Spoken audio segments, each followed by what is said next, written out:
You're listening to WCOM LP 103.5 FM Carborough and Chapel Hill. It's a Tuesday, it's 5 o'clock, and that only means one thing. It's time for another round of Snarky Faith with your host, Stuart Deloney. This is a space where we irreverently wrestle through life, culture, and spirituality, all with our heads in the clouds, our tongues in our cheeks, our hearts in our sleeves, and our feet on the ground. At Snarky Faith, the questions or even the answers are never the point. It's all about the conversation. So here's your host, Stuart Deloney. Well, good afternoon and welcome to another round of Snarky Faith Radio. I'm your host, Stuart Deloney. And guess what, guys? We made it. We made it out the other end of the great American eclipse.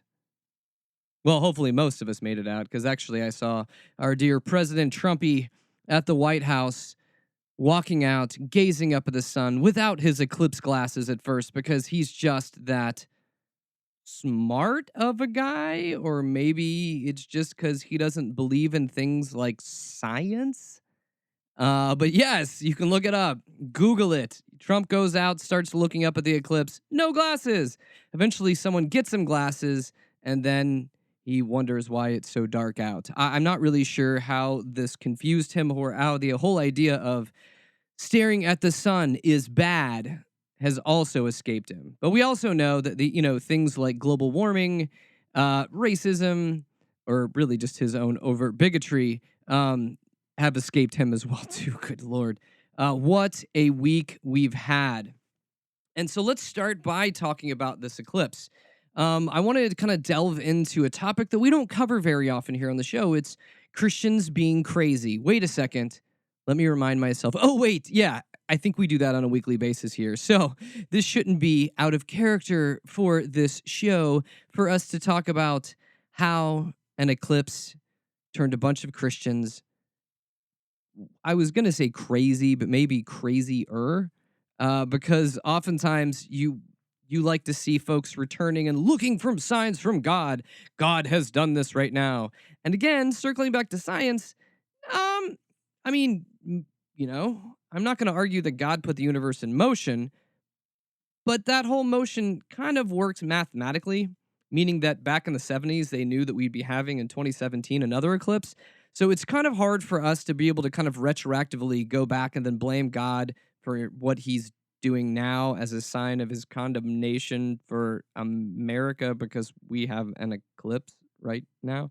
I mean, what are we in the Dark Ages, people? Like, have we regressed back to where if it rains, God is happy. If there's a drought, God is unhappy. Or does it have to do with climate or science or math or the way the universe works?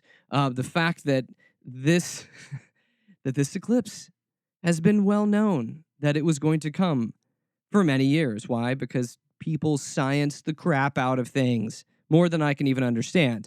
So it shouldn't surprise you that this whole eclipse thing has a lot of Christians saying that God is condemning us by showing us a wonderful sign of nature and creation that's beautiful and awesome and powerful. Yeah, that kind of a thing that we like to sit back and be in all awe of creation. No, stop the awe and start repenting, because apparently this wasn't something that was beautiful for us to behold. No, it was a stern warning from our principal in the sky. So apparently, yes, God is angry, and when God's angry, he sends us eclipses, because that totally makes sense. So yeah, let's dig into this right now. So let's start.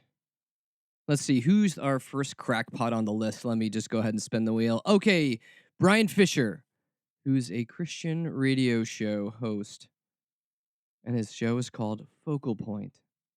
And he is interpreting the eclipse pretty much like you would say a fortune teller would. And he says this, quote unquote, this is a metaphor or a sign of the work of the Prince of Darkness in obscuring the light of God's truth.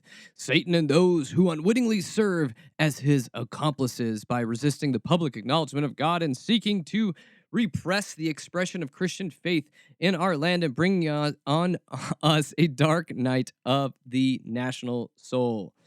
I like the fact that somehow He's speaking in metaphors, but also saying it's true. I kind of feel like that's back in Dodgeball, where you have Ben Stiller. It's a metaphor, but it also happened. But it is a metaphor, but it is true. One of those. So which is it? Which is it, Brian Fisher?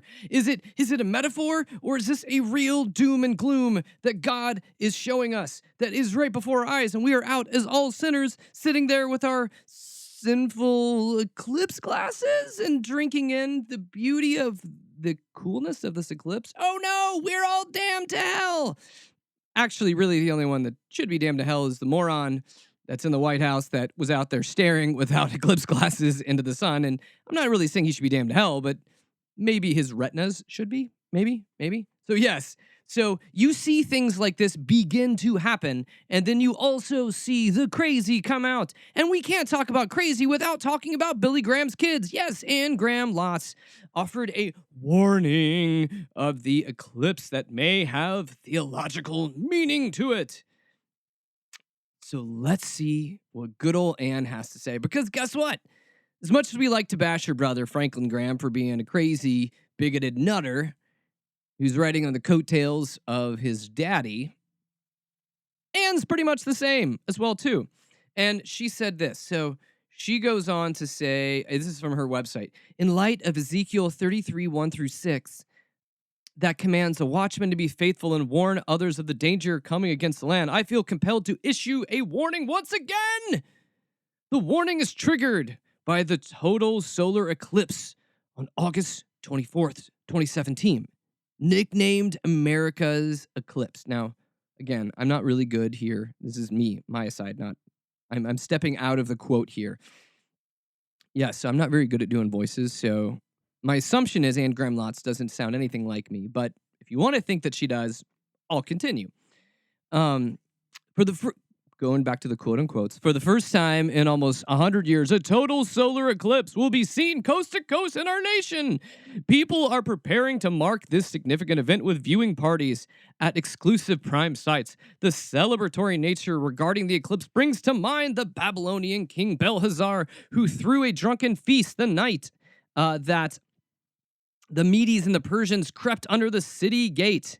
While Balthazar and his friends partied, they were oblivious to the impending danger. Balthazar wound up dead the next day, and the Babylonian Empire was destroyed.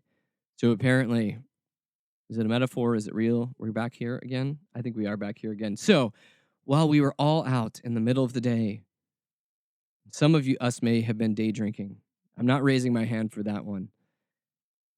Some of us were out there with our children and really cheap glasses to protect our eyes from being burnt.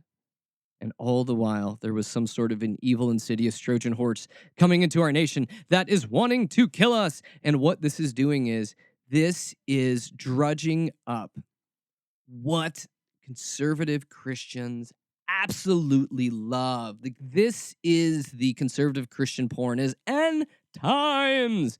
End times. Yes, the end times. The end of the world is near, is near, is near. And every once in a while, we have some nutter that's certain about it, goes telling everybody the world will end on X date. And guess what? It comes and it goes. And because the weird thing is, we like to be caught up in this weird, mysterious thing that somehow something out of the blue is going to kill us. But the thing that we are doing right now, hello, global warming and climate change, that thing we kind of want to ignore. So, like, if we want to see, and I don't understand this, like, the Christians like to look for these kind of spiritual things that they can assign metaphorical or real meaning behind. So the eclipse must mean something, which is really kind of crazy because it ends up sounding very pagan, very like sun worshipy or any of that kind of stuff, which is really funny because also these conservative Christians, if you were to say that they're sounding a lot like pagans, they would scream and gnash their teeth and run out of the room. That's really kind of how it would transcend and happen. But the funny thing is, we're like, there's this obsession with looking for signs of the times. The crazy thing is, the signs of the times of the things that are going to kill us are already obvious, but Christians are ignoring it. Let's talk about climate change. Let's talk about that thing. Let's talk about the science behind it and what we've been seeing happening and how we've been seeing dramatic weather shifts and weather changes, temperatures going up, up, up, all those kind of things. Those things that are backed by science. No, no, no, no, no, no. Let us ignore those because science is opposed to religion, which that is a whole nother show within itself of why science and religion can't play nice. Because essentially, if you believe God is a God of order and created the universe and everything in it, you would also find kind of beauty and majesty in understanding that universe on a scientific level. So the idea that somehow Christians like to run from science is kind of like they're also running from the person that created the universe. That part has always confused me. So yes, are there signs of bad things coming? Yes, there are. Are we doing anything about them? No, we're not. We would rather run and look off into the sky and talk about just fantastical prophecies and other things like that while we bury our heads in the sand to the real issues that are happening right now. The things that are right in front of us. And then we were going to just stay on like the Nutter train for a little while longer. On a recent episode of the Jim Bakker Show, side note, why does Jim Bakker still have a show? Seriously, have people not learned that this guy's a snake oil salesman that likes to take money from people and do it in the name of God?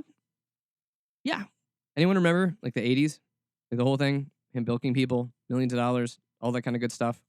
Remember that? No, apparently no.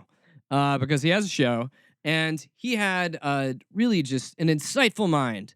Mark Blitz, which I feel like Blitz is kind of what information does in his head. It just blitzes straight through it. Pastor of El Shaddai Ministries in Bonnie Lake, Washington.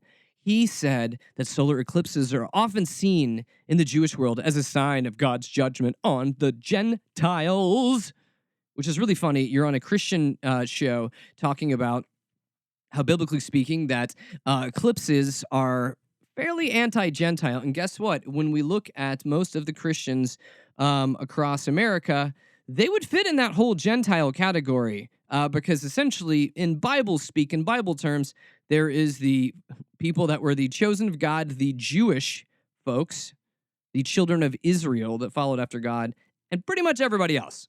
So Gentile was pretty much everybody, not us.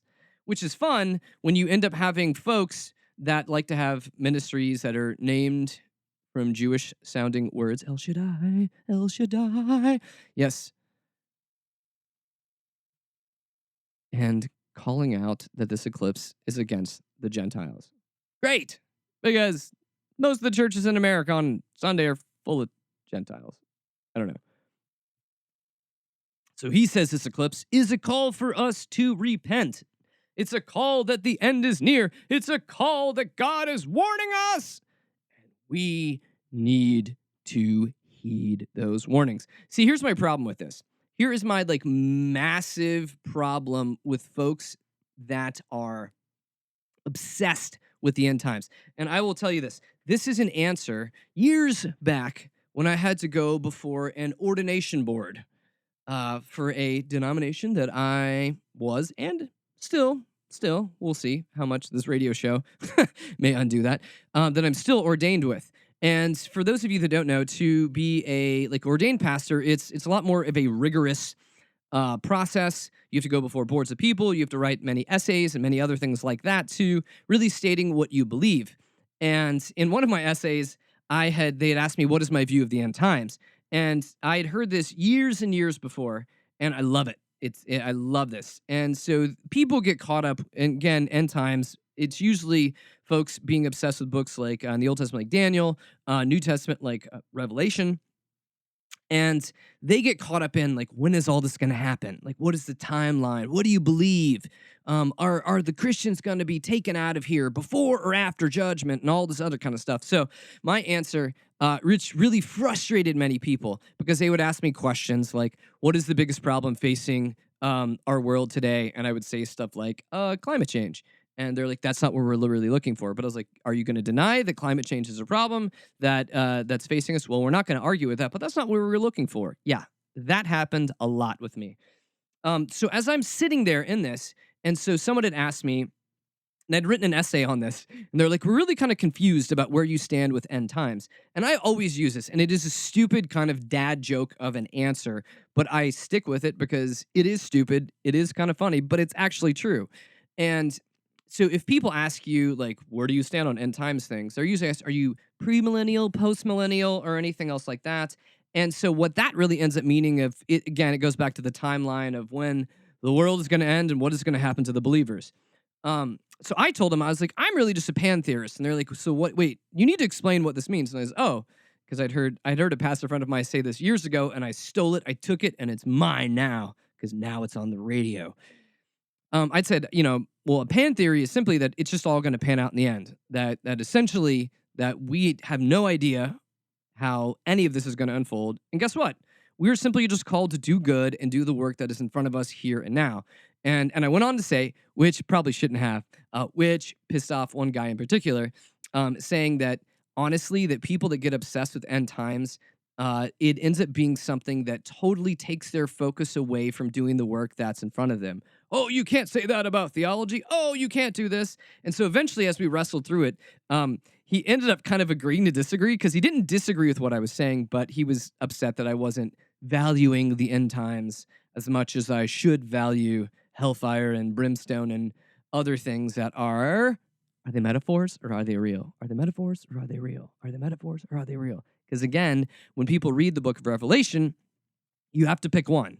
Are you reading this literally? Or are you reading this metaphorically? Which one is it? And you can't necessarily go through and just handpick through the parts that you want to be literal and the parts that you want to be metaphorical. It doesn't really work that way, especially in that writing style. I digress. My main point that I'm getting to with this is that Christians, if you are looking to the skies for the answer for what needs to happen or what God thinks, stop doing it. Because the end times and this thought that somehow an eclipse is God's judgment, and oh, woe to me, I need to dress in sackcloth and ashes and do whatever you do when you're in sackcloth and ashes. I'm not really sure, never been there. But all of that obsession, what that does is it makes us gaze at the sky and ignore what is happening right here in front of us. I mean, if we want to talk about judgment for America, if we want to talk about the sins for America, let's talk about racism. Let's talk about what happened in Charlottesville. Let's talk about the fact that we have on one side supporting our president, I kind of just threw up my mouth when I said that, but he is technically our president. So, excuse me, I had to swallow it down. But you have folks that elected this man. You have the religious right that elected him. Thought he was God's man for the job. He's doing an impeccable job. I mean, an impeccable job so far. I mean, metaphorically speaking. But so you have those folks. But guess what? You also have white nationalists, white supremacists, neo-Nazis. You have all of these racist, bigoted human turds that followed and voted for this man too. Which is it? Is he God's chosen? Or is he like the poster boy for white supremacy and Nazism? No, you can't have it both ways. You got to pick one. Like, is he God's chosen one that somehow has united all of the hateful, bigoted folks, white folks, in this country together? So he's bound them together. Or, I'm not sure if my math is good here. Can you say there's a little bit of crossover between those two groups? Like the religious right and the white supremacists? Do you think there is any like little confluence in that whole voting party, like that whole pack of people that are like always Trump, on the Trump train, doing the Trump train thing? Do you think there's a little crossover? Yeah, I think there's like a little bit of folks that may be claiming to be both on that answer. So yes, to hammer home my first point here, I don't know, many points on the show, stop looking to the skies for signs and wonders. Stop wondering, is this a sign of God's impending judgment because of an eclipse? And then ignore the fact that there's violence and people being killed in Charlottesville. and on a regular basis that we end up having more terror acts here in America committed by white men than we actually do the other extremist groups. Like, so how do we how do we do that? God's wanting to judge us. God's wanting to do all this kind of stuff. No, I think God is simply saying is, I mean, here, go look at the eclipse. It's pretty sweet. It's pretty cool. I made this universe. You should like it. Yeah, yeah, enjoy that. But guess what? Get back to work, which is my issue with this end times escapism. There are major fractures going on in our country. We have seen a rise of hatred and bigotry like we haven't seen in a number of years, which simply just tells me it was underground the whole time. This thing was underground, waiting for an orange Oompa Loompa of a leader, an orange messiah, to be able to let them have their day in the sun because they've been living under a rock. And if you've been living under a rock, the best time to come out is during an eclipse because apparently your eyes have to adjust. Yeah, those folks, they're out. They're proud. They are chanting with tiki torches and doing all sorts of other bleepity bleepity bleepity crazy things that I can't say here on the air. And Christians are busy pointing to the skies and saying, that's a sign that something's wrong in America. No, no, no. The fact that we have folks and a president that doesn't call out Nazis, that's a problem. Like, screw the eclipse. Screw it. We have a president who had a hard time condemning Nazis. Seriously? Like, the easiest group in the world. It's a punchline for anything. When you want to say somebody is like anal retentive or annoying or terrible, you're like, oh my God, they're such a Nazi. So how do you go? It's just boggling. I don't understand this. We have to. And if Christians, you want something to do, call out hatred where it is. Let's speak out against it. Let's not be mealy-mouthed. Let's not be like Joel Osteen level of pansy when terrorism and atrocities happen in our country by folks that live in our country to one another. Because guess what? And this is where it gets crazy. Because you end up having this weird confluence, and I do think that there is this weird like tidal zone where between like these white, crazy, bigoted, supremacist, Nazis, whatever, and in the Trump train of it, and the religious right Christians in that, and there's got to be like, there has to be like some sort of a middle ground of there where they're like, oh yeah, we're both. Oh, we're both. Yeah, I go back to saying this, and I know I say this all the time on the air. So, where do you think Jesus would have been in Charlottesville? Would he been walking with the dudes that are like, you know, doing the Hitler salutes and wearing khakis and polos because apparently that's the thing now for white supremacists, and chanting hateful things and being general angry white dudes with tiki torches? Does that seem like a Jesus-y thing? Does that seem like something that God's like, dude, I know this is going to be weird. You know, like he did to Noah, right? Like, go build an ark. And I want you to build an ark because years later, like centuries and centuries later, Ken Ham is going to do the same thing and he's going to make money off it. And it'll be in Kentucky. It'll be fabulous. So, I mean, is this something like God's like, hello, white people.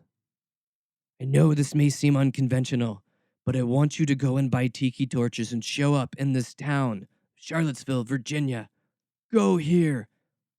And I want you to spread hate and yell about minority groups and talk about white power. Yeah, that doesn't sound like something that God's involved in. Oh, and also for those that are kind of bigoted, and when I'm saying that confluence zone between like the white supremacists and like the conservative Christians, I'm not saying they're all the same, but I am saying that there is this weird middle ground because I have many family members that are posting crap online about sin and judgment and how far our country has gone and eclipseness and Trump is amazing and anyone that opposes Trump is opposed to God's will. Blah, blah, blah, la, la, la. My fingers are in my ears and I just roll my eyes and laugh and move on when I see things like that. Because guess what? I feel like, and this is just me being an ass, essentially, a lot of these folks that we're seeing here I think also there's a connection between how people think the world works, science works, God works, and all that. There's a connection between education. And I'm not just even saying education like diploma type education. I'm talking about education like, do I want to learn? Do I want to grow as a human? Do I want to continue to challenge myself to what is going on? Because I will tell you this, the path of faith is a very topsy turvy, twisty one. Where there are ups and downs and all of that go into it. And guess what? The best way to grow and hopefully remain humble is to realize you don't have it figured out. That's something I kind of grabbed onto very early. Guess what? I will live on this earth for however many years I am. And when I even get close to my death, there will never be a time where I can say that I figured it all out. Because people that feel like they figured it all out tells me one thing very quickly: they're not very smart.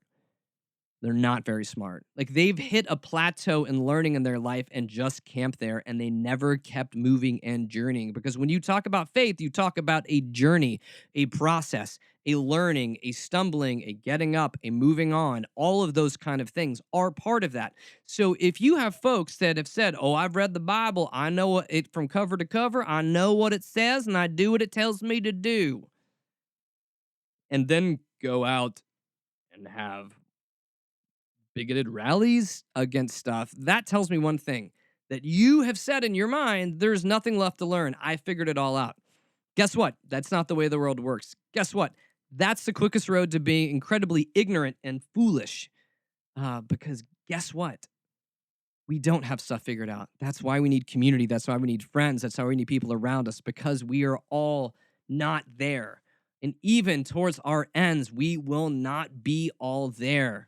Because if there was a way for us to be all knowledgeable and all knowing, guess what? That would make us God.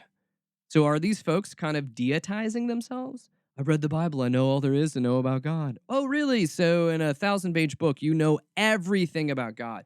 And really, so everything about God is contained in a 1,000-page book. Oh, really? So that would tell me that God is very small and unimportant and very containable. And my understanding is I see the Bible as a jumping place for understanding God.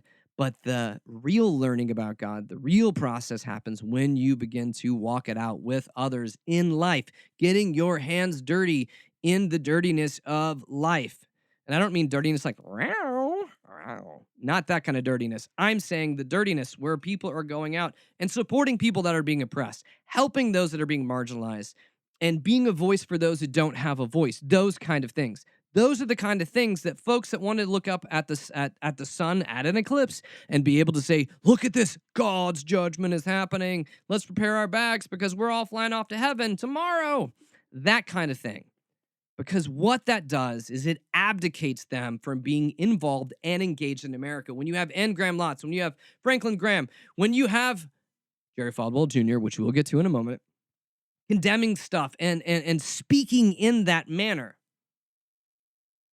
what that tells me is they have it all figured out. They're experts. They're experts in their field. Because essentially, it reminds me of the of Episode 1 in the Star Wars, that like, "Oh, look at this boy, this little Anakin. His midichlorians are very high, and because of that, somehow an immaculate conception has happened. But he's also very high on the Jedi scale of things." And we, again, apparently the midichlorians were very high for Anne Graham Lotz and Franklin Graham because their dad was a famous Christian evangelist, that makes them geniuses because of DNA, or just being around him. Being able to smell the whiffs of his BO have enhanced our spiritual senses to where we know what things are going on. We know how to do this. And we are so humble and do not care about our fortunes that we are amassing and the people that we are backing and the hate and the bigotry that are happening in this country.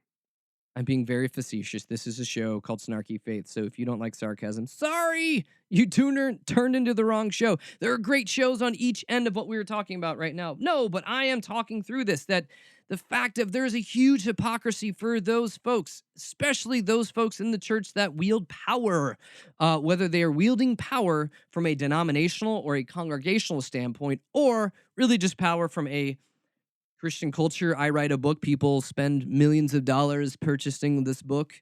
That kind of thing. The kind of thing that puts you out of touch with real people and reality. And I would also doubt anybody in Billy Graham's family was never very deeply ingrained in reality because you were born into a celebrity family. I'm not trying to say that you can't figure out things if you were born into a place of status, but I am saying it's an uphill battle to do that. So, talking about nepotism and the fun of crazy Christians and condemning folks and blah blah blah la la la. Let's talk about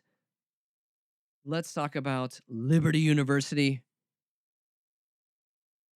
and its headmaster president, Jerry Falwell Jr. and what has happened recently. So let's just go ahead and dig in on that. So, Liberty University, for those that don't know, it's a little north of here if you're listening to us locally. It's in Virginia. And Liberty University, I'll give you a little bit of background to some of this. A Christian university that I love to make fun of. And some have heard me say this before, but I have to continue to talk about this. A friend of mine that I advised him against this. He was trying to finish out his bachelor's degree. He decided to transfer to Liberty. And he went there mainly because, well, they would take his credits. But I was like, dude, like, I don't know about this place. Like, I don't know. Like, I mean, this is all pre-Trump, Baldwell Jr. going down on his knees for Trump, the way that he has with his integrity. So Liberty University is a university that I remember when asking my buddy, I was like, so tell me about this. I knew he was taking a class on Genesis. I was like, tell me how do they talk about the creation narrative?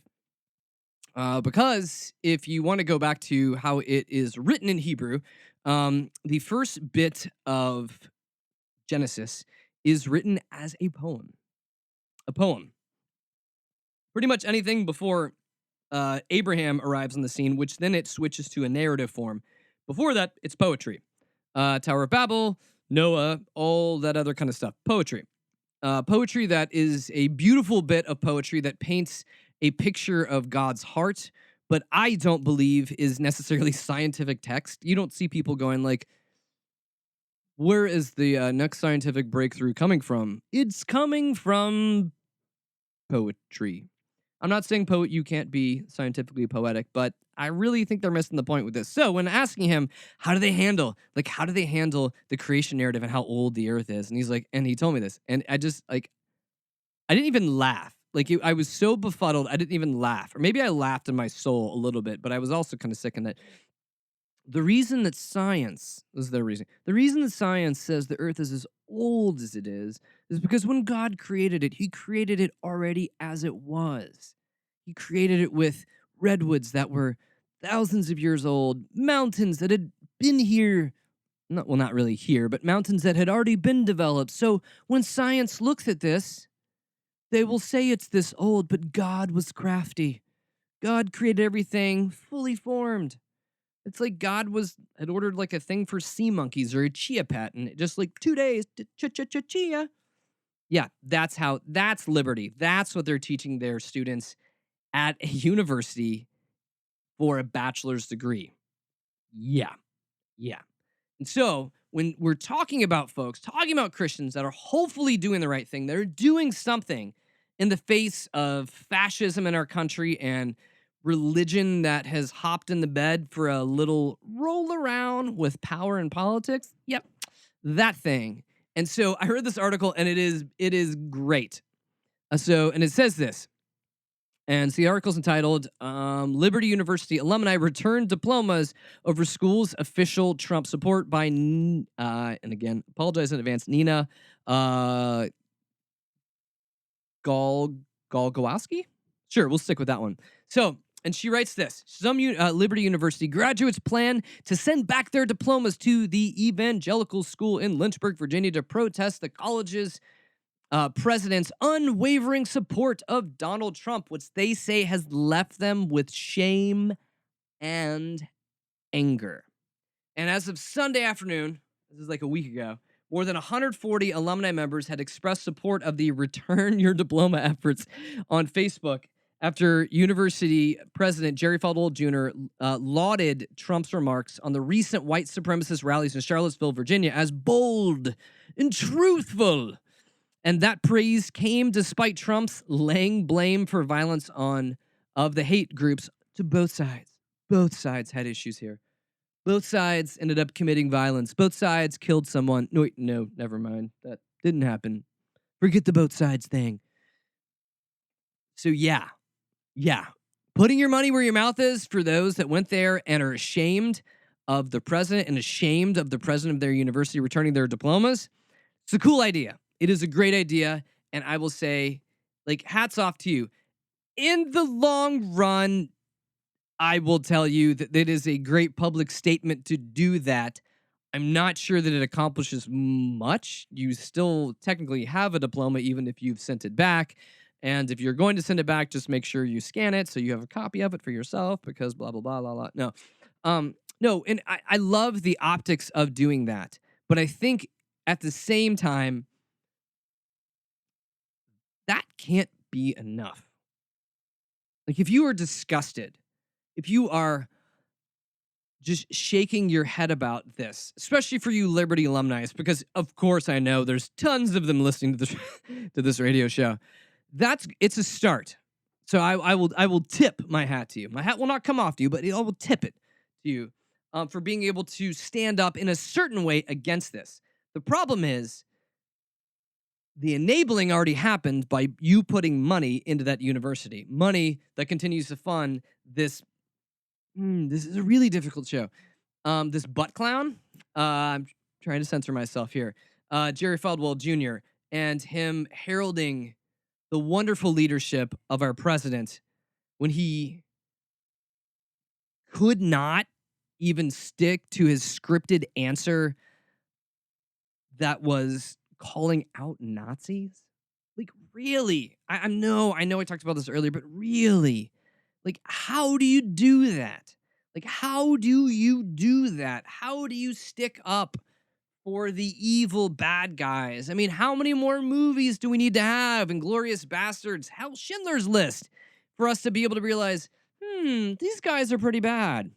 And even for the people that are out there saying that they're Nazis, that have, like, Hitler quotes in their T-shirts that were out in Charlottesville, also that came out to other rallies. Thankfully, those other rallies, there was no violence. And actually, there was more counter-protesters than there were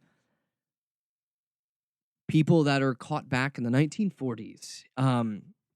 So yes, applaud for those. Applaud for Boston. Applaud for those kind of things. But I continue to be shocked. I continue to have my soul pained at hearing crazy, crazy stuff like this. And then that will lead us to this. Christianity Today from Kate Shellnut, had an article about white evangelicals oppose calls to impeach Trump. So in that same level, and this ends up being one of those things, like if you've ever had kids, like where you know that they're lying to you, but they commit to it so much because they don't want to admit that they were wrong. I'm not saying this that kids are evil. I'm saying this is human nature, that we don't want to admit we're wrong. We don't want to admit that we actually got into bed with this crazy. And this continues to show how nuts things are. And so they had done it was a poll conducted in early August, found that 40% of Americans believe the president should be impeached, which is up from 30% in February. But here is also what they found. This is from PRRI. Amongst white evangelicals, 79% oppose the calls to impeach Trump, more so than white mainline Protestants. 63%, and Catholics, 61%, and the nuns, folks not N-U-N-S, nuns, folks that have actually would say they're Christian but walked away from church. So overall, about half of Americans say that Trump does not deserve to be impeached. What? What? Like, we watch this on a weekly basis. One, the dude is a bad leader. I mean, think of this. Any corporation where you are firing your top advisors on a weekly basis, there's a certain lack of, what's the word? Intelligence for being able to surround yourself with folks that know how to help you do your job. If you are wanting to do this wonderful job for America, President Trump, if you are wanting to make America great again, why are you not condemning white supremacists and Nazis? Why are you not condemning hateful bigots? Why are you not calling evil evil and hate hate and bigotry bigotry? I can say this all day long about Trump, and I can't control that. He's his own man. But what befuddles me, what boggles my mind, is that he still has the support of white evangelicals in this country. After all of this, after all that has happened, after the flip-flops, after all of this, they still stand behind him. And I don't understand it. I simply don't. I have family members that are like forever Trumpers. Don't get it. And I could get this. Here's what I could wrap my head around. I could get this if they wanted to support him and not bring God into the mix, and not bring faith into the mix, and not bring religion into the mix, right? You want to support him because you may be a closeted bigot, or you may be out of the closet as a bigot. Fine. Then support him for that. But when you try to bring God into this, that's where I tend to not really have much of an answer for you. Like I really just don't know what else to say with this.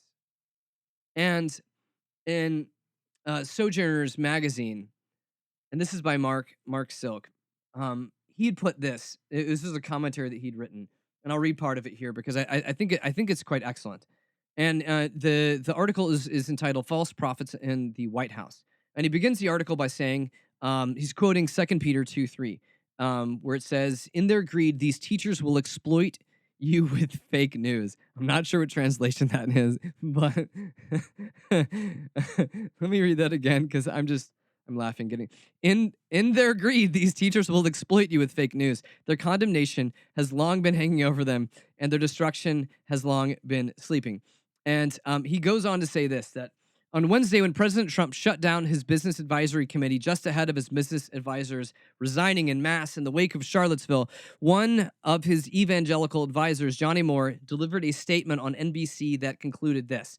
And this is Johnny Moore's statement. "Evangelicals consider the gospel responsibility we've been given by God to serve our fellow man to be the most sacred one. That remains our primary focus. And as part of that, we appreciate the deep relationship we have with the administration and the listening ear they have given us and continue to give us. We take seriously and we feel no responsibility to convey publicly the advice we've given them privately, and it's their responsibility to do it with what they will. It's our responsibility to fulfill our spiritual and national duty." See, that's one thing here. I'll before I hop back into this, I don't really understand that completely.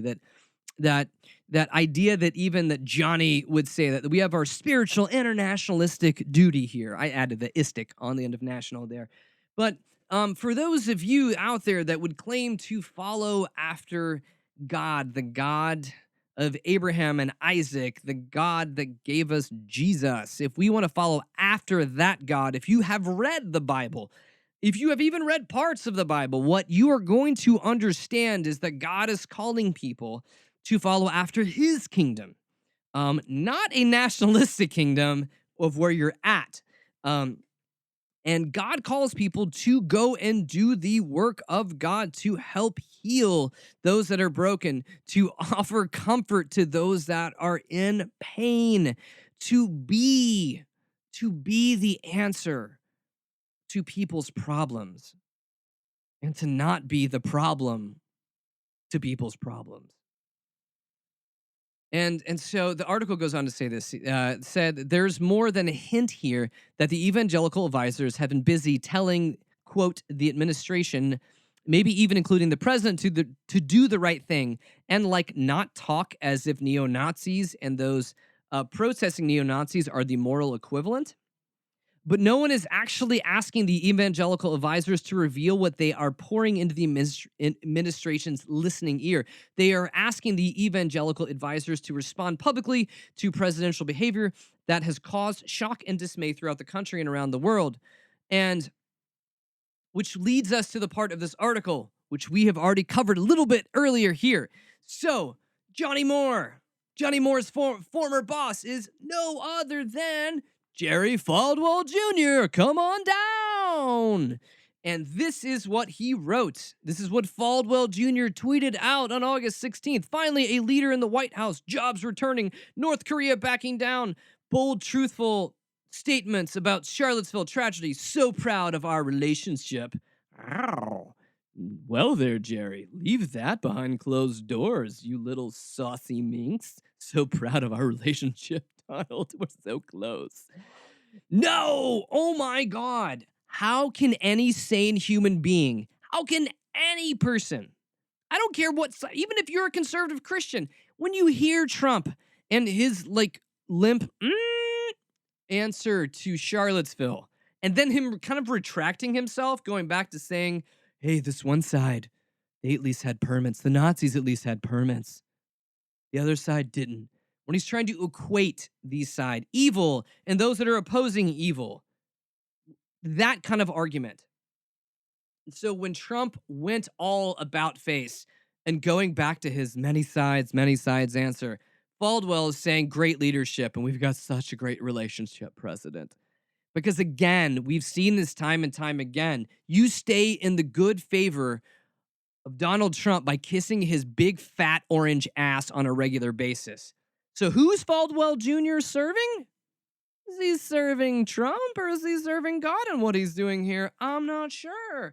So continuing back to Silk's article, he goes on to say, this suggests that what evangelical advisors have actually been telling the administration, and maybe even the president, is like, keep up doing the good work. Which makes you ask what Donald Trump would have to do to get the likes of Moore and Falwell to react the way that business advisors reacted. The business advisors that walked away. So where is that line? Where is that line, Jerry Falwell Jr.? Where is that line, Franklin Graham? Where is that line, Anne Graham Lotz? Where is that line, Jim Baker, if anyone actually cares about you? Where is that line where Trump crosses that you say God is no longer with him? Metaphorically or actually? I don't know. Where is that line? Where is that line, you folks that are supposed to be leaders over people of faith? Where you have abdicated your jobs. You have walked away from the position that God has somehow allowed you to have, metaphorically or literally, I'm not sure.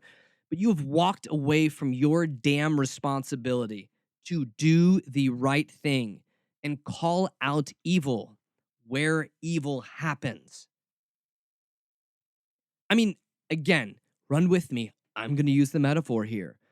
But when you think about this, I don't think you're going to have many Christian leaders that are like Holocaust deniers, right? Like that's pretty culturally just assumed that for you to deny the Holocaust means you're a horrible person, a human being, or your name is Alex Jones. Yeah, those are terrible. So kind of in our own zeitgeist here, like in culture, like, yeah, no, we're like Holocaust bad. What the Nazis did, bad. Hitler, evil dude. Killing Jews, bad. Killing gypsies, bad. Killing all the folks the Nazis killed, bad, right? That's pretty much like, that's like preschool, like 101 there, right? You're tracking with me here.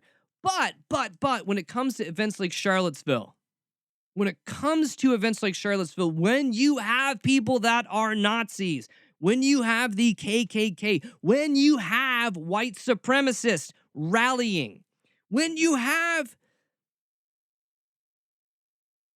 people driving cars into crowds of people, killing them, injuring them, how is this something where we can say that there is evil on both sides? Like how? Like how? Like where? Where in your fat heads can you deny that that was evil? The way to heal our country, the way to move us towards a different future is to be able to call it out when it happens. And if we can't do that, we are already lost. So to finish Silk's article, he'd asked the question, which makes you ask what Donald Trump would have to do to get the likes of Moore and Falwell to react the way that his business environment advisors did. When he's asking that question, the business advisors walked away. They said, "This is too much. We can't go past this point." And Silk says this: the answer, I think, is that he would have to stop inviting them to the White House to discharge their spiritual and national duty by sharing their thoughts with and laying their hands upon him. And as long as that deep relationship persists, they'll be standing by their dear leader, laying their hands on him and praying over this evil, moronic man. And he ends his article with 2 Peter 2, 22. And it says this: a dog returns to its own vomit, and a sow that is washed returns to her wallowing in the mud. Those Christian leaders out there, and there are many of you out there, that make your living off of your faith, that make, and I'm not even saying a living, because I know a lot of pastors that scrape by and do a lot of good work. And how about this? Not make your living, but make your fortunes off Christians. Make your fortunes off selling books. Make your fortunes off speeches. Make your fortunes off Christian universities. Make your fortunes off whatever in the name of Jesus. You have turned Jesus into a commodity. And we see it. And we know it. And we're coming for you. We are tired of it. And we want to call BS when we see BS in the holiest form of BS that we can call. You were on the wrong side of history, and you were on the wrong side of God. And maybe if you were sitting up staring at the eclipse and saying it's God condemning our nation for its sins and its atrocities, instead of calling out everybody else, go look in the effing mirror. Take a long, hard look at yourself. You live opulent, wealthy lifestyles. Do those lifestyles look like Jesus? Do those lifestyles look like Jesus? The millions that you rake in, the Joel Osteens, the Stephen Furticks, Jerry Falwell Jr.'s, Jim Bakers, all of you. Your God is money, and your God is power. So stop using the name of the God for those of us out here that are trying to make the world a better place, that live meagerly and give our lives over to God's call.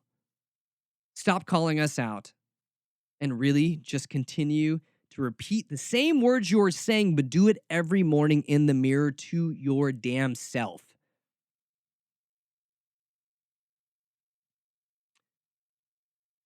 I would go as far as, I'm going to kind of end this statement here, to say that you're actually worse than Trump.